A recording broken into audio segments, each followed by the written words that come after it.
दोस्तों नमस्कार, स्वागत है आपका हमारे आचार्य जागेंद्र व्यवसाय चैनल पर। सावन व्रत में खाना है आपको 3 चीज़। दोस्तों साल 2023 में सावन का महीना कब से कब तक चलेगा, सावन सोमवार कितने पड़ेंगे, सावन की समाप्ति कब होगी और रक्षाबंधन कब है, सावन के व्रत का पालन कैसे करें, व्रत में कौन सी चीज़ें खानी चाहिए और कौन सी चीज़ें नहीं खानी चाहिए, साथ ही सावन व्रत में कौन से ऐसे 3 चीज खा लेने से भगवान शिव हो जाते हैं प्रसन्न। दोस्तों आइए जान लेते हैं सब कुछ इस वीडियो में। दोस्तों सावन का महीना शिव भक्तों के लिए प्यार की सौगात लेकर आता है। यही वह महीना है जिसे हम प्यार का महीना कहते हैं। शिव भक्त बड़े जोर शोर से सावन के महीने का बड़ी बेसब्री से इंतजार करते हैं। सावन में भगवान शिव धरती पर आकर अपने हर भक्त के घर में वास करते हैं। सच्ची भक्ति करने पर धन धान्य से घर भर देते हैं। सावन का हर एक दिन बहुत ही शुभ माना जाता है। हर दिन पवित्र होता है। हर दिन भगवान शिव की पूजा की जाती है। हर बात बताने से पहले आपसे रिक्वेस्ट करते हैं कि वीडियो को लाइक करिएगा, दोस्तों को शेयर कर दीजिएगा और आपने अभी तक चैनल को सब्सक्राइब नहीं किया तो चैनल को सब्सक्राइब करके बेल आइकन जरूर दबाइएगा। चलिए पहले जानते हैं सावन के इस पवित्र महीने में कितने सोमवार पड़ेंगे और आपको कितने व्रत रखने हैं। दोस्तों सावन का महीना इस साल 4 जुलाई दिन मंगलवार से शुरू हो रहा है। इसमें बहुत ही शुभ योग बन रहा है। ये दिन साक्षात मंगलकारी है। इस दिन आप भगवान शिव की पूजा अवश्य करें। 4 जुलाई से शुरू हो रहे इस सावन के महीने में इस बार शिव जी की अधिक कृपा बरसेगी, क्योंकि इस साल कुल 8 सावन सोमवार के व्रत हैं। 4 सावन सोमवार व्रत और 4 सावन अधिक मास व्रत इस बार मलमास और पुरुषोत्तम मास होने की वजह से 4 नहीं बल्कि 8 सावन सोमवार के व्रत किए जाएंगे।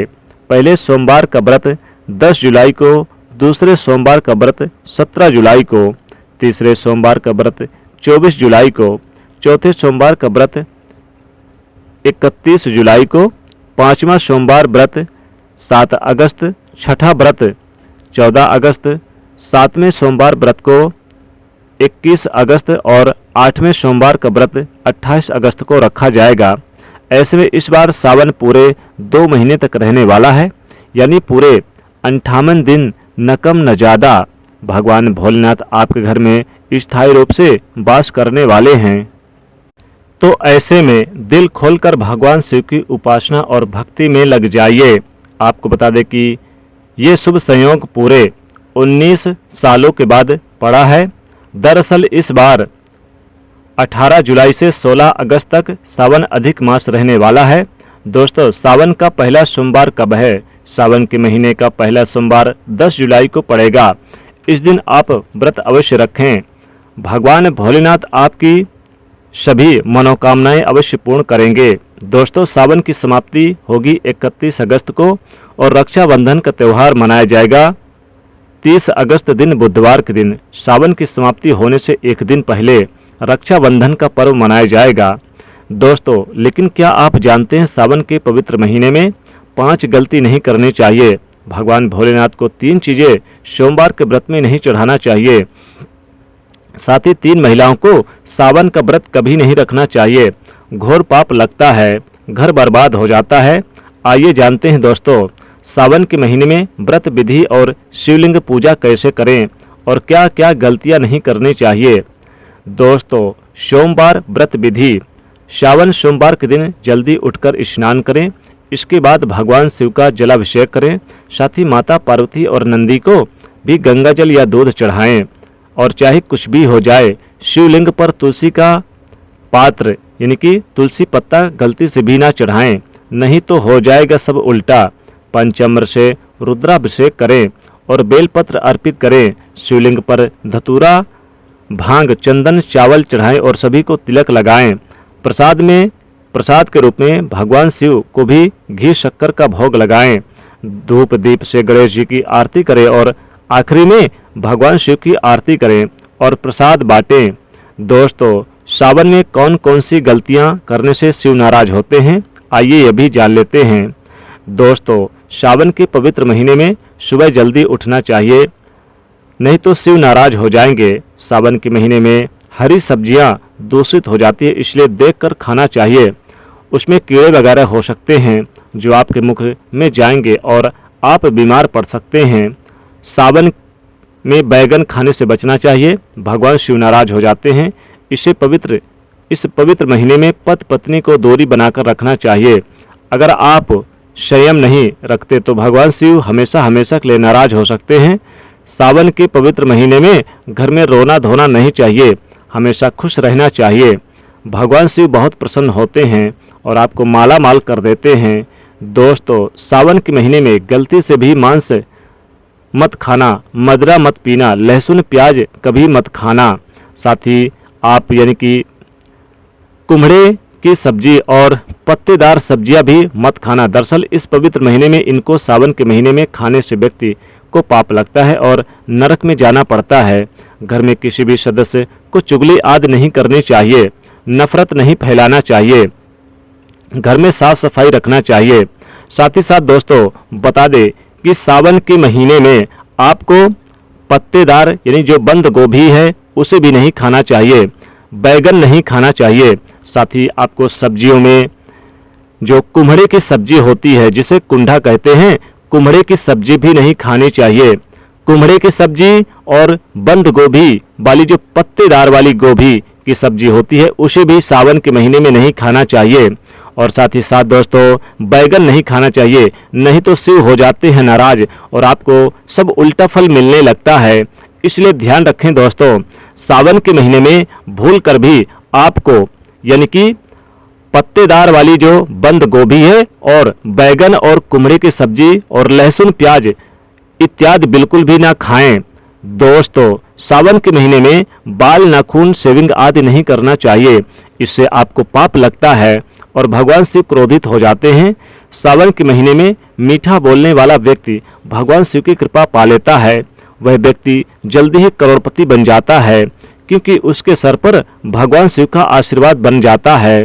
सावन में जितना हो सके गरीबों की सेवा करें, भंडारा करें, गरीबों को कपड़े आदि के बारे में भगवान शिव बांटे। भगवान शिव उस व्यक्ति को पल भर में धनी बना देते हैं। सावन के इस पवित्र महीने में गरीब को खाली हाथ ना जाने दें, गूंगे जीव को भोजन अवश्य कराएं। क्या पता उस गरीब के रूप में भगवान शिव या उस जीव के रूप में ही भगवान शिव हो सकते हैं। ईश्वर किसी भी रूप में आपकी परीक्षा लेने धरती पर आ सकते हैं, आगे आपकी मर्जी। दोस्तों, चाहे कुछ भी हो जाए, भगवान शिव के पास 5 गलती से भी मत रखना, नहीं तो आपका व्रत टूट जाएगा, शिव जी हो जाएंगे नाराज। तो चलिए जानते हैं दोस्तों। नंबर 1, जहां रखा है शिवलिंग महादेव की कोई भी प्रतिमा तो वहां पर भूलकर भी चप्पल जूते नहीं उतारना चाहिए। जरा सोचिए, जब आपके कमरे में कोई जूता चप्पल लेकर प्रवेश करता है आपको कितना क्रोध आता है। इसी कारण महादेव को भी आप नाराज हो जाते हैं। अगर उनके मंदिर में जूता चप्पल लेकर जाते हैं आपको मिलने वाला फल नष्ट हो जाता है। ऐसे में मंदिर में नंगे पैर ही प्रवेश करना चाहिए क्योंकि चमड़े के चप्पल हमेशा अशुद्ध होते हैं, इसलिए देव शक्ति नाराज होती है। दोस्तों, यहाँ पर नंबर 2, अक्सर महिलाओं को मासिक धर्म आ जाते हैं और वो बिना किसी को बताए पूजा पाठ कर लेती हैं, जो कि शास्त्रों में वर्जित माना गया है। इस समय महिलाओं को जानकर भी अनजान नहीं बनना चाहिए। और आपको मासिक पीड़ा है तो घर के बने मंदिर में या फिर बाहर बने मंदिर में कभी प्रवेश नहीं करना चाहिए। इससे देव शक्तियाँ नाराज होती हैं, आपसे क्रोधित हो सकती हैं। ऐसे समय में शिवलिंग को छूना घोर पाप के बराबर माना गया है।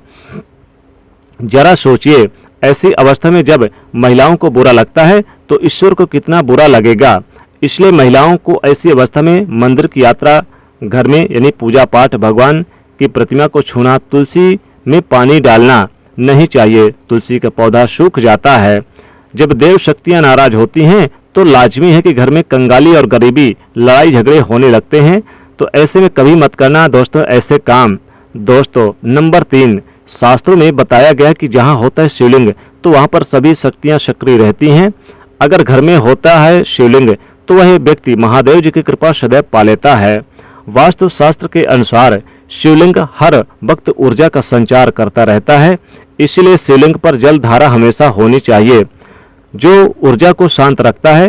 कुछ लोग अपने घर पे शिवलिंग तो रख लेते हैं, लेकिन वो एक हफ्ते के बाद जल चढ़ाते हैं, जो कि बिल्कुल भी अच्छा नहीं माना जाता। अगर आप जल नहीं चढ़ाते तो घर में शिवलिंग स्थापित कभी ना करें, जो कि गरुड़ पुराण में बताया गया है कि जिसे उल्टा घर में विनाश होता है। दोस्तों, नंबर 4, शास्त्रों में बताया गया है कि तुलसी और महादेव का बैर माना गया है, इसलिए इसी कारण से तुलसी में शिवलिंग और गणेश जी की प्रतिमा कभी नहीं रखनी चाहिए। कई लोग जाने अनजाने में शिवलिंग को तुलसी में रख देते हैं और उस घर में परेशानियां आनी शुरू हो जाती है। इससे महाशक्तियां क्रोधित हो सकती है। शिवलिंग पर तुलसी भी नहीं चढ़ाना चाहिए। तुलसी में और शिवलिंग में कुछ दूरी बना के रखना चाहिए। दोस्तों, नंबर 5, घर का मंदिर या फिर बाहर का मंदिर, किसी भी मंदिर में ऐसे व्यक्ति को प्रवेश नहीं करना चाहिए जिससे स्त्री प्रसंग अर्थात संभोग किया हो या उसने मांस खाया हो। अगर आप शरीर रूप से गंदे हैं, शारीरिक रूप से आप अशुद्ध हैं, मंदिर के आसपास भी नहीं जाना चाहिए।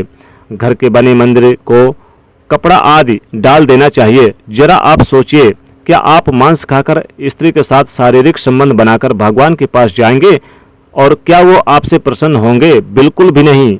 वो आपसे क्रोधित हो सकते हैं और आपसे नाराज हो सकते हैं।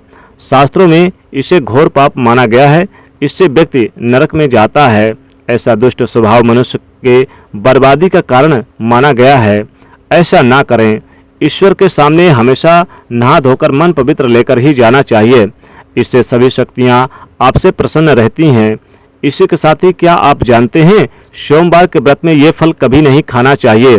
अगर आप भी गलती से इस फल को खाते हैं तो जिंदगी भर भगवान शिव के क्रोध का सामना करना पड़ सकता है। आपका व्रत भंग हो सकता है, यहाँ तक कि आपके परिवार पर कष्ट आ सकते हैं। कम से कम सोमवार के व्रत में ऐसा पाप कभी ना करें। दोस्तों, नंबर 1, शास्त्रों में कहा गया कि व्रतधारी को उधार मांगकर फल आदि नहीं खाना चाहिए। इससे पाप लगता है, व्रत अधूरा रह जाता है। सोमवार का व्रत या कोई भी व्रत क्यों ना हो, पड़ोसियों से मांगकर भी व्रत आदि में फल वगैरह नहीं खाना चाहिए। व्रत में उधार मांगकर खाने से व्यक्ति का व्रत झूठा हो जाता है। ईश्वर की शरण में आने पर व्यक्ति को झूठा नहीं बोलना चाहिए, कर्ज नहीं लेना चाहिए, चुगली आदि नहीं करनी चाहिए, उधार मांगकर भी नहीं खाना चाहिए। अगर आपको कोई आपकी मर्जी से खाने के लिए व्रत में कुछ देता है तो उसे आप खा सकते हैं, लेकिन उधार मांगकर फल आदि ना खाएं। इससे पाप लगता है और व्यक्ति की पवित्रता भंग हो जाती है। दोस्तों, नंबर 2, सोमवार का व्रत हो या फिर सावन का व्रत, आपको नाशपाती का फल नहीं खाना चाहिए। दरअसल इस फल का नाश यानी कि नाश करने वाला होता है, इसीलिए इस फल को व्रत में नहीं खाना चाहिए। व्रत आदि को छोड़कर किसी और दिन आप कभी भी खा सकते हैं, लेकिन अगर जिस दिन आपका व्रत हो उस दिन नाशपाती का सेवन नहीं करना चाहिए।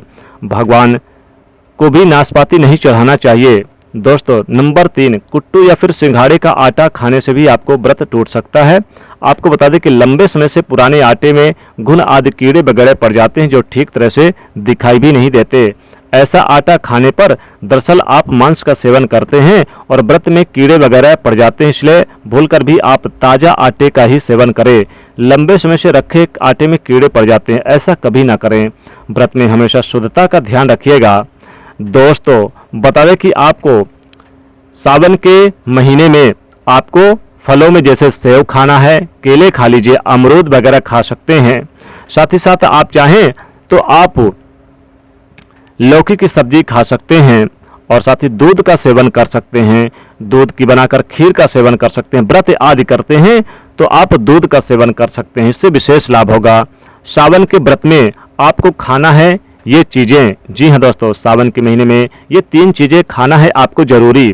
जैसे दूध का सेवन कर सकते हैं सावन के महीने में और साथ ही साथ साबूदाने की बनी खीर भी खा सकते हैं। साबूदाने की बनी खीर बहुत ही पवित्र मानी गई है, इसलिए इसका सेवन सावन के महीने में कर सकते हैं। दोस्तों, सावन के महीने में बेल का फल जरूर खा लीजिएगा। बेल का फल बहुत ही पवित्र और बहुत ही शुद्ध माना गया है। भगवान शिव इससे प्रसन्न हो जाते हैं और आपको वरदान देते हैं, इसलिए बेल का फल जरूर खा लीजिएगा। बेल का फल बहुत ही शुद्ध और पवित्र माना गया है। बेल के फल में भगवान शिव का आशीर्वाद बना रहता है, इसलिए सावन के महीने में बेल का फल जरूर खा लीजिए। साथ ही साथ आप खीर खा लीजिएगा और आप सावन के महीने में शुद्ध शाकाहारी भोजन ही इस्तेमाल करिएगा, ये बहुत ही शुभ माना जाता है।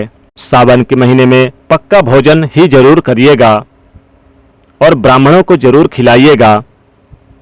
अब आप यह जान लें कि बेलपत्र का उपयोग और इसके लाभ कैसे मिलते हैं। नंबर 1, तीनों लोकों में जितने तीर्थ स्थल प्रसिद्ध है वो सभी तीर्थ स्थल बेलपत्र की मूल भाग में स्थित हैं। माने जाते हैं कि इस बात को शायद ही कोई जानता है। नंबर 1, अगर बेल का वृक्ष घर के बीचों बीच या पूर्व दिशा में लगा है तो घर में धन धान की कमी कभी नहीं रहती और परिवार खुश रहता है।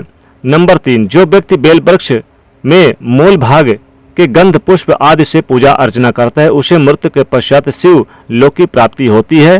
अब जानते हैं बेलपत्र से जुड़ी और कुछ खास बातें। दोस्तों, चतुर्थी, अष्टमी, नवमी, चतुर्दशी और अमावस्या इन तिथियों को, साथ ही संक्रांति के समय और सोमवार को बेलपत्र नहीं तोड़ना चाहिए। पूजा से एक दिन पहले ही बेलपत्र तोड़कर रख लें। दोस्तों, बेलपत्र कभी अशुद्ध नहीं होता। अगर आपको पूजा के लिए नया बेलपत्र नहीं मिल रहा तो किसी दूसरे के चढ़ाए हुए बेलपत्र को स्वच्छ जल से धोकर भगवान शिव को अर्पित कर सकते हैं। बेलपत्र में कम से कम 3 पत्तियां होनी चाहिए। कटी फटी पत्तियों का बेलपत्र में शिव को गलती से भी नहीं अर्पित करनी चाहिए। कटी फटी पत्तियां बिल्कुल भी अर्पित ना करें, शिव का अपमान माना जाता है। और बेलपत्र का भी इसलिए बेलपत्र की पत्तियां एकदम साफ होनी चाहिए। दोस्तों, सावन के इस पवित्र महीने में जिस व्यक्ति को ये मिल जाए संकेत, तो इससे पता चलता है कि महादेव आप को संकेत से, यानी इस संकेत के मिलने से बहुत ही प्रसन्न और आपको धनी बनाने वाले हैं। आपको धनी बनने से कोई नहीं रोक सकता। तो चलिए जानते हैं। नंबर 1, बैल का दरवाजे पर आना। दोस्तों, नंदी भगवान भोलेनाथ के वाहन है। नंदी को भगवान शिव का द्वारपाल भी कहा गया है। नंदी महाराज को बुद्धि और ज्ञान का प्रतीक माना गया है। शिव की मंदिर के बाहर हमेशा नंदी महाराज विराजित रहते हैं। लेकिन अगर सावन के इस पवित्र महीने में अचानक से नंदी महाराज आपके दरवाजे पर आ जाएं, घर की चौखट में सींग मारने लगें, तब समझ जाइए कि महादेव शिव जी आपके घर में आने वाले हैं। ये उनके आने का एक शुभ संकेत है। भगवान शिव आपकी भक्ति से बहुत ही प्रसन्न हैं। आपके घर में खुशियां आने वाली है। आपको धनी होने से अब कोई नहीं रोक सकता। लेकिन याद रहे, नंदी महाराज को तिलक लगाकर मीठा भोग जरूर खिलाएं। नंबर 2, सावन के पवित्र महीने में अचानक से आपके सपनों में अगर शिवलिंग दिखाई दे जाए, अर्थात भगवान शिव दिखाई दे, तो इससे आपको समझना चाहिए कि आपके जीवन में परेशानियों का अंत होने वाला है। शिव आपकी सच्ची आराधना भक्ति से बहुत खुश हैं और वह आपके घर में आने वाले हैं। ऐसे में याद रहे कि शिव की भक्ति में कोई भी कमी ना आने दें। घर को गंदा ना रखें, साफ सफाई जरूर करें। नंबर 3, शास्त्रों के अनुसार माना गया कि नीलकंठ पक्षी भगवान शिव का प्रतीक है। अगर आपको घर में सावन के महीने में नीलकंठ घर पर छत पर आकर बैठ जाए, द्वार पर आकर बैठ जाए, आंगन पर बैठ जाए, तो भूलकर भी मत भगाना, क्योंकि भगवान शिव का प्रतीक माना जाता है। ऐसे में आपको खुश हो जाना चाहिए, क्योंकि भगवान शिव आपकी भक्ति से बहुत ही प्रसन्न हैं। शास्त्रों में बताया गया है कि ये साक्षात भगवान शिव के आने का संकेत है। दोस्तों, सावन के महीने में जरूर आप यानी कि दूध का सेवन कर लें और साथ ही साथ यानी बेल का फल का सेवन कर लें। केला, सेव, लाल वाला अंगूर, इन चीज़ों का सेवन कर लें। व्रत में भगवान शिव को आप 1 लोटा जल लें, थोड़ा सा चावल मिश्री उसमें रख लें और बेलपत्र रख लें। एक थाली पे धूप बत्ती रख लें और भगवान शिव को 1 लोटा जल चढ़ाएं। धीरे धीरे चढ़ाएं। उन्हें चावल उनके ऊपर शिवलिंग पर रखें, सफ़ेद पुष्प रखें और भांग धतूरा उन्हें जरूर चढ़ाएं। ये पूजा में जरूर करें, इससे भगवान भोलेनाथ बहुत ही प्रसन्न होते हैं। ऐसा करने से भोलेनाथ यानी कि बहुत प्रसन्न होते हैं। लेकिन गलती से भी आपको यानी कि उनके ऊपर जो चीज़ें नहीं चढ़ानी चाहिए वो ना चढ़ाएं। तो दोस्तों, अगर यह खास जानकारी आपको पसंद आई है तो वीडियो को लाइक करिएगा, शेयर करिएगा, कमेंट में लिखे हर हर महादेव, ओम नमः शिवाय।